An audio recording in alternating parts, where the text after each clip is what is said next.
Hi guys, this is Advocate Ibnia. Today I am going to discuss present perfect tense.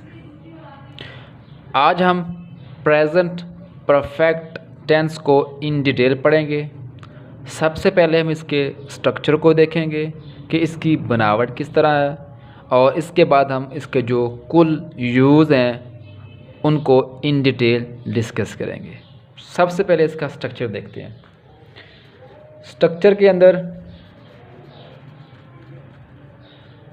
सबसे पहले subject आएगा, उसके बाद helping verb के तौर पर इसके अंदर हैज़ और हैव इस्तेमाल होता है, प्लस V3 यानी कि थर्ड फॉर्म ऑफ वर्ब इस्तेमाल होती है। उसके बाद ऑब्जेक्ट आएगा और अदर वर्ड्स।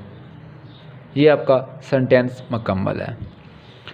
V3 इसलिए इस्तेमाल होती है कि ये इसके अंदर एक्शन जो परफॉर्म हुआ होता है वो परफॉर्म हो चुका होता है, यानी कि कंप्लीटेड एक्शंस को का इजहार करता है ये, ठीक है। और उसके बाद अगर इसको इंटरोगेटिव करना है इसका तो हैज़ और हैव शुरू में आ जाएंगे, और अगर इसका मनफी बनाना है तो हैज़ और हैव के बाद नॉट लग जाएगा, ठीक है। उसके बाद हम इसके स्ट्रक्चर की यूजेज की बात करते हैं तो इसके कुल 4 इस्तेमाल हैं, ठीक है। इन 4 इस्तेमाल के अलावा इसका कोई और यूज़ नहीं है। आप ये क्लियर कर लें कि प्रेजेंट परफेक्ट टेंस के सिर्फ 4 इस्तेमाल हैं, यानी कि 4 डिफरेंट सिचुएशंस हैं जिनके अंदर प्रेजेंट परफेक्ट टेंस इस्तेमाल होता है। इनके अलावा प्रेजेंट परफेक्ट टेंस का कोई और इस्तेमाल नहीं है। सो गाइस, सिचुएशन नंबर 1, जब अपने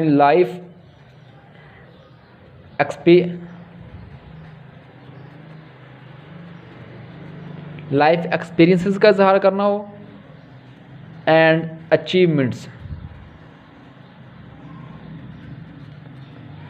यानी कि लाइफ एक्सपीरियंसेस एंड अचीवमेंट्स का इजहार करना हो तो आप उनका इजहार प्रेजेंट परफेक्ट टेंस में करेंगे। लाइफ एक्सपीरियंसेस मुराद है कि जब से आपने होश संभाला है तब से अब तक जितनी जगह भी जो आपने एक्सपीरियंस लिया है ज़िंदगी के अंदर, किसी जगह जाने का हुआ, किसी से मिलने का हुआ, किसी से बैठक हुई है, कोई भी एक्सपीरियंस लिया है, कोई मीटिंग अटेंड की है, कोई किसी प्राइम मिनिस्टर से मिले हो, किसी पर्सनालिटी से मिले हो, किसी जगह पे गए हो, किसी मुल्क का सैर की है, कोई भी एक्सपीरियंस लिया है, उनका इजहार करना हो तो आप प्रेजेंट परफेक्ट में करेंगे। और साथ अचीवमेंट्स से मुराद भी है कि जब से आपने होश संभाला है तब से लेकर अब तक जो ज़िंदगी के अंदर आपने अचीव किया है, ठीक है, चाहे वो आपने कॉलेज लाइफ में किया है, स्कूल लाइफ में किया है या प्रैक्टिकल लाइफ में किया, कुछ भी अचीव किया है उनका इजहार करना हो तो आप प्रेजेंट परफेक्ट में ही करेंगे, राइट। इसका एग्जांपल देख लेते हैं। फॉर एग्ज़ाम्पल कि मैं खुद ले देता हूँ एग्जांपल कि मुझे लाइफ में 2 मरतबा एक्सपीरियंस हुआ है नेशनल असम्बली जाने का, ठीक है।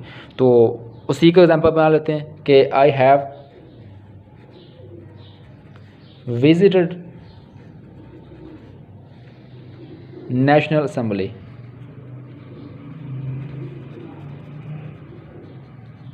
तो इससे मुराद ही होगा कि मुझे एक्सपीरियंस हुआ है लाइफ के अंदर कि मुझे नेशनल असम्बली जाने का एक्सपीरियंस हुआ है कि मैंने वहाँ पे विज़िट किया है, ठीक है।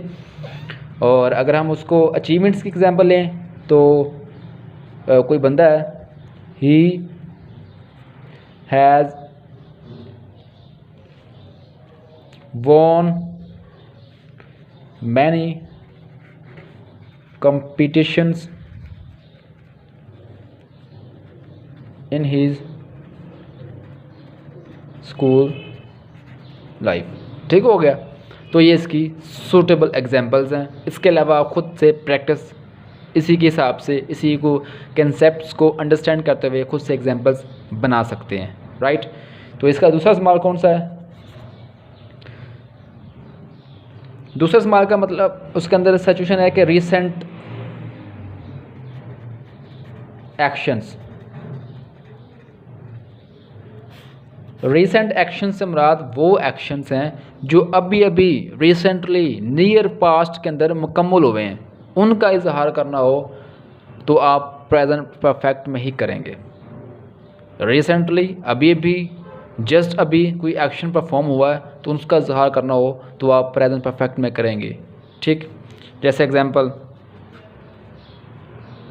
कोई बंदा है उसने मैट्रिक पास कर लिया या मैट्रिक मास्टर्स डिग्री पास कर ली, उसका रिज़ल्ट आज अनाउंस हो गया, तो वो किसी को कह रहा है, क्या वो किसी को बता रहा है कि आई हैव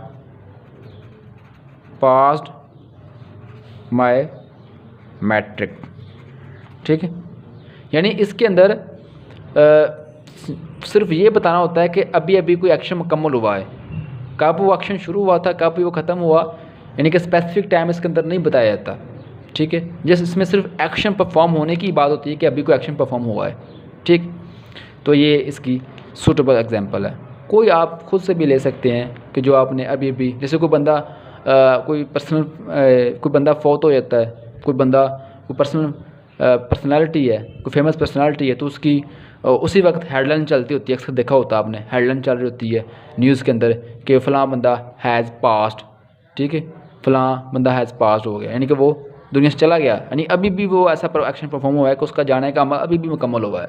ठीक है, और जब वो बात पुरानी हो जाती है तो फिर उसके पास पास्ट इंडेफिनिट टेंस और साथ वो स्पेसिफिक टाइम, यानी कि वो लेट हुआ था, कब मरा था, उस डेट को, उस मंथ को लगा देते हैं साथ। ठीक हो गया, तो ये इसकी सिचुएशन नंबर 2 थी। अब आगे मूव करते हैं, इसकी सिचुएशन नंबर 3 की बात करते हैं। इसके अंदर होता है कंटिन्यूड एक्शंस, यानी कि प्रेजेंट परफेक्ट टेंस की सिचुएशन नंबर 3 कंटिन्यूड एक्शंस का इजहार करती है। इसके अंदर आप सिंस और फॉर का इस्तेमाल भी करते हैं। आप यहाँ पे कंफ्यूज हो रहे होंगे कि सिंस और फॉर तो प्रेजेंट परफेक्ट कंटिन्यूस टेंस में इस्तेमाल होता है। जी हाँ, आप बिल्कुल राइट सोच रहे हैं कि सिंस और for present perfect continuous tense में इस्तेमाल होता है, जिसके ऊपर अभी वीडियो बनाना बाकी है। लेकिन एक बात यहाँ पे आप और क्लियर कर लें कि प्रेजेंट परफेक्ट कंटिन्यूस टेंस और प्रेजेंट परफेक्ट टेंस की सिचुएशन नंबर 3 यानी कि कंटिन्यूड एक्शन वाली सिचुएशन, ये दोनों सिचुएशन सेम वर्क करती हैं। आप सिंस और फॉर की मुनासबत से सिचुएशन का इजहार इधर भी कर सकते हैं, उधर भी कर सकते हैं। ठीक है, फॉर एग्जांपल, कोई बंदा है, वो किसी को बता रहा है कि I have lived here for 10 years. आप यहाँ पे एक और बात भी वाज़े कर लें, सिंस और फॉर में फ़र्क होता है, इसके इस्तेमाल के अंदर फ़र्क होता है। सिंस आपने तब इस्तेमाल करना है जब आपको एग्जैक्ट स्टार्टिंग टाइम पता हो। कोई आप एक्शन परफॉर्म कर रहे हैं, कब से कर, जैसे आप 2005 से कर रहे हैं तो आपको पता है 2005, ठीक है, तो आपका सिंस लगेगा। या आपको जब स्टार्टिंग पॉइंट एग्जैक्ट ना लगा हो, पता हो, तो फिर आप फॉर का इस्तेमाल करेंगे। जैसे कि आप बोलो कि मैं को काम कर रहा हूँ, 3 साल से काम कर रहा हूँ, कौन सा 3 साल कोई पता नहीं, या आप कहेंगे लास्ट 3 मंथ्स, तो फिर आप सिंस इस्तेमाल करेंगे, क्योंकि आप जब आपने लास्ट लगा दिया ना कि पिछले 3 माह, फिर आप पिछले 3 माह की तरफ वापस पलट सकते हैं, उस स्पेसिफिक टाइम को तक पहुंच सकते हैं, तो फिर आप वहाँ पर सिंस लगाएंगे। अदरवाइज़ आप फॉर ही, जब आपको नहीं पता एग्जैक्ट टाइम का, तो फिर आप फॉर लगाएंगे, आपको exact time, date, month, day कुछ भी पता है, एग्जैक्ट पता है, तो फिर आप वहाँ पर सिंस इस्तेमाल करेंगे। ठीक हो गया। उसके बाद हमारी आगे आ गई सिचुएशन नंबर 4,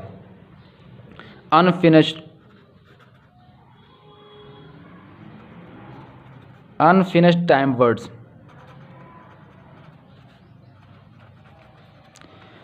इससे मुराद होता है कि वो टाइम वर्ड्स जो अभी अभी ख़त्म ना हुआ हो, जैसे today, this week, this month,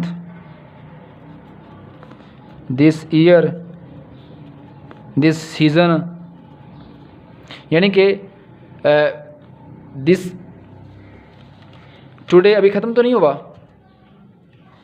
ठीक है, दिस वीक अभी ये जो हफ्ता चल रहा है अभी ख़त्म तो नहीं हुआ, दिस ईयर, दिस मंथ, यानी कि वो टाइम वर्ड्स जो अभी भी ख़त्म ना हुआ हो, जो अभी भी जारी हो, टुडे अभी पड़ा हुआ है ना, अभी अभी देखेंगे अभी 2-3 बजे हुए हैं, तो अभी उसने 12 बजे तक चलना है, तो ये भी ख़त्म तो नहीं हुआ ना।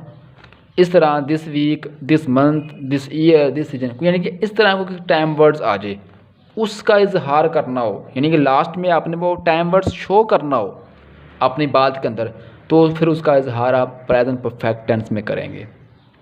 आप लिख लें कि प्रेजेंट परफेक्ट टेंस के 4 ही इस्तेमाल हैं जो हम आज डिस्कस कर रहे हैं, चाहे आप रिटर्न में उसका इजहार कर रहे हो, चाहे आप स्पोकन में इसका इजहार कर रहे हो, या आप किसी भी जगह पढ़ रहे हो, तो आपको इन चारों सिचुएशंस के अंदर ही प्रेजेंट परफेक्ट टेंस मिलेगा। इसके अलावा आपको कोई सिचुएशन नहीं मिलेगी। जैसे इसकी एग्जांपल ले लेते हैं हम।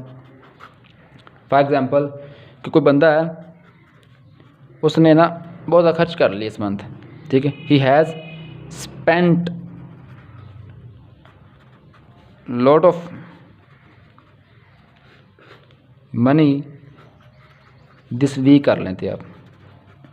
तो बंदा है वो अपनी तनख्वाह सा भी खर्च कर चुका है, तो वो कह रहा है कि कोई बंदा कह रहा है कि he has spent lot of money this week, यानी कि इस हफ्ते, यानी कि दिस वीक से मुराद अभी दिस वीक ख़त्म तो नहीं हुआ ना, ठीक है, अभी कंटिन्यू है दिस वीक, ठीक है, इसलिए हम इसका इजहार कर रहे हैं प्रेजेंट परफेक्ट के अंदर, यानी कि इन इवेंट्स, यानी कि today, this week, this month, this year, this season, इस तरह की जब भी कोई इवेंट आपने अटैच करना हो साथ, तब उनका इजहार, उस सेंटेंस का इजहार आप प्रेजेंट परफेक्ट में करेंगे, ठीक। So guys, this is all about present perfect tense.